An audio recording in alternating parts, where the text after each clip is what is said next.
કિશોરી footpath ઉપર પાન બનાવવું માલવિયા ચોકમાં, બરાબર ને આ પાન બનાવવાનું મારે શીખવા મારે બધા કસ્ટમર આવતા ગયા એમ હું શીખતો ગયો ને એક કસ્ટમર આવીને મને એ કીધું ચોકલેટ પાન મળે ગયા રાજકોટમાં? મેં કીધું ના, એવું આપણે મેં તો જોયું નથી. મેં કીધું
પછી એ રીતના મને ચોકલેટ મારી પાસે પડી હતી ને ચોકલેટ પેપર એ બધી મેં નાખી દીધી એને ચોકલેટ રીતના પાન બનાવી દીધું.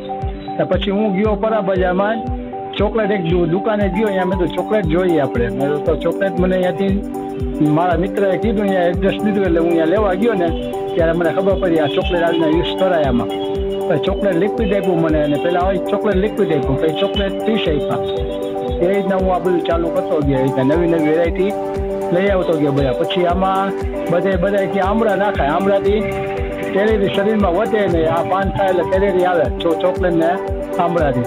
એટલે પછી એવું બધી વસ્તુ બધી ગોતવાનું ચાલુ કરવાની અંદર ને હું ગોતતો ગયો, બધી નવી નવી શોધ કરતો ગયો આમાં.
આમાં 7 ફ્લેવર ના આવે, ચોકલેટ આવે, મિલ્ક ચોકલેટ આવે, ડાર્ક ચોકલેટ આવે ને પાઇનેપલ આવે, સ્ટ્રોબેરી આવે ને પાઇનેપલ આવે ને ઓરેન્જ ને મેંગો.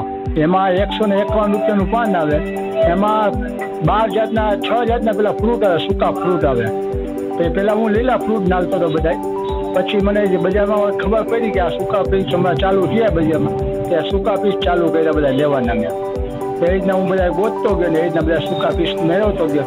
ને એક આમાં લિક્વિડનું આવે, ગ્રેવી બનાવવાનું હોય, કેસરવાળી ગ્રેવી બનાવીને એ કેસરને ગ્રેવી અંદર એડ કરીએ. અત્યારે અહીંયા દુકાને મારી પાસે લઈ જાય, રોજના 500 પાન લઈ જાય.